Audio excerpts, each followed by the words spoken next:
sesión del Pleno del Congreso en donde se debatirá ya la censura contra la ministra de Economía, María Antonieta Alba. En realidad es una sesión que es largamente esperada, pero es una situación también muy particular.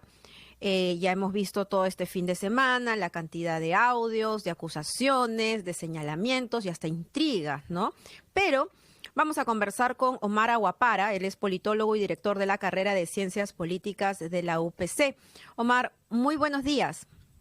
Hola, Mabel, buenos días, ¿cómo están?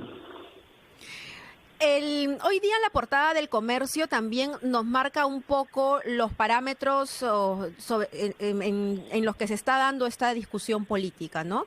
Los resultados de la encuesta dicen que el 79% de los encuestados creen que Vizcarra debería continuar en el cargo. Su popularidad ha bajado un poco, ¿no?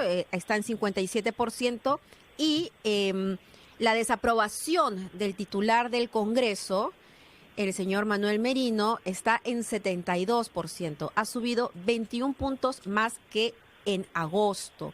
Si bien no es la aprobación del Congreso de la República, probablemente arrastre también la imagen del Congreso. En esta discusión específica de la censura a la ministra, ¿estamos ante un Congreso debilitado? Sí, o sea, la emoción llega debilitada no solo por, como estamos viendo, por la oposición de cierta fuerza, sino porque se ha debilitado por todo el proceso del fin de semana, ¿no? De lo que empezó del jueves o el viernes, y le quitó mucho protagonismo y le quitó mucha fuerza a esta iniciativa porque se confunde.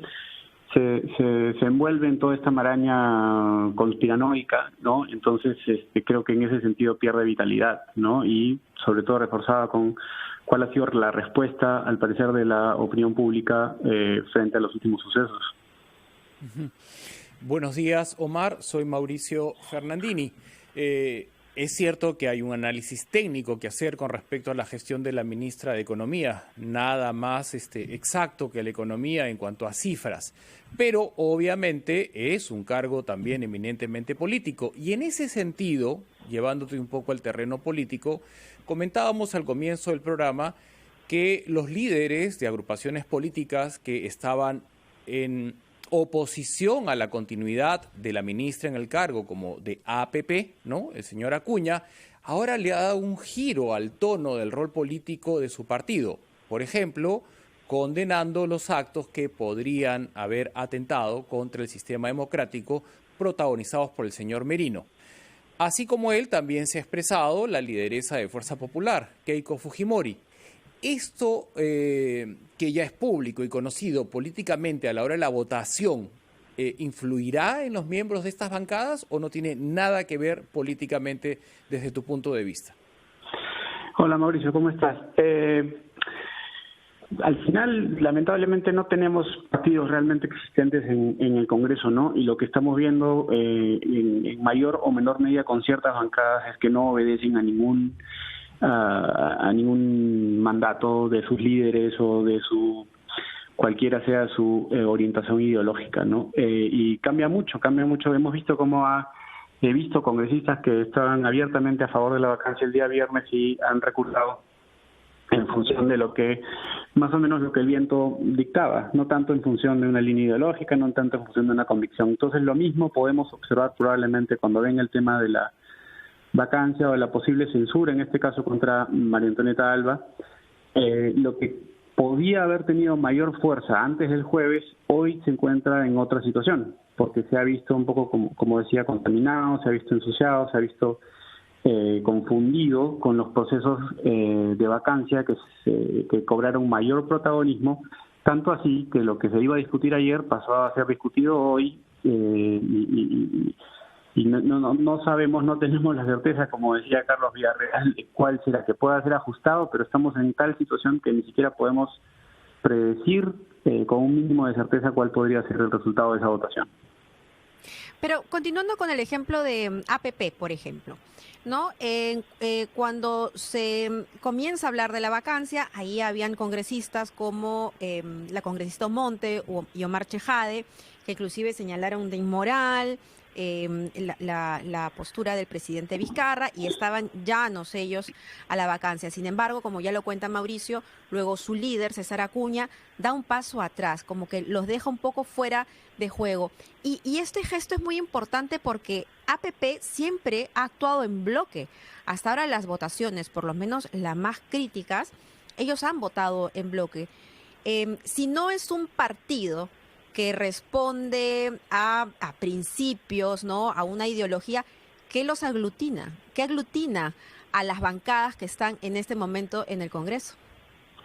Creo que lo principal es el horizonte electoral, ¿no? En el caso de APP, obviamente es uno de los partidos que en términos de trabajo, en términos de base, llega mejor posicionado, en términos de marca, llega mejor posicionado a la elección de acá a unos meses.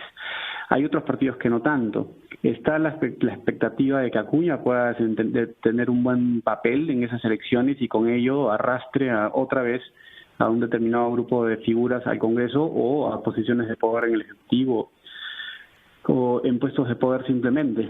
Hay otras agrupaciones que no tienen necesariamente ese horizonte o de repente en su cálculo político más réditos le da apostar por el corto plazo que por el largo plazo, ¿no? Entonces, me parece que en el caso de APP la respuesta sí ha sido un poco en función de, no solo de que, bueno, Acuña obviamente tiene un control sobre el partido, sino también sobre la posibilidad que se abre o se podría abrir a partir de abril del próximo año. O sea, en este caso sí reconoces que él es un líder respetado por la integridad de su bancada, porque mencionaste en el transcurso de esta conversación que muchas bancadas ya no le hacen caso a su líder, a su fundador, o bueno, en el caso de APP, imposible porque no hay un líder visible, ¿no? Están divididos.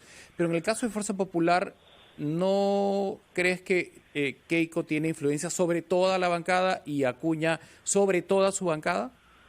No sé si el control de Keiko sea total, ¿no? Hemos visto hay ocasiones... Mayoritario. Mayoritario puede ser. En la semana pasada, en votaciones recientes, Marta Chávez y Carlos Mejía han votado en oposición, no en línea con el bloque de la bancada. En el caso de APP es un poco más probable. Pero, por ejemplo, el caso más dramático, y como ustedes lo comentaban hace unos minutos, incluso en términos de comunicados a la opinión pública, es el de Acción Popular. Claro. ¿No? Entonces, y como un reportaje de Comercio de Martín Hidalgo, que salió hace poco, también revelaba, sí, tenemos 9 bancadas, me parece, en el Congreso, pero en realidad hay como 17 facciones dentro de ese Congreso, ¿no? Entonces, hay una variedad es imposible predecir, es imposible pensar que podemos contar los votos a términos de bancadas y más bien en términos de casi a nivel individual, hay que contar uno por uno, ¿no? Uh-huh. Mabel, no sé si tienes algo más que añadir. Hemos llegado a las 10:28 de la mañana, antes de despedirlo a nuestro invitado, está Omar muy bien. Aguapara. Agradecerle a Omar Aguapara por estos minutos y sí, vamos a la pausa y estamos pendientes. En cualquier momento regresamos al Congreso de la República. Muchas gracias. Gracias, Omar. Gracias a ustedes. Hasta luego.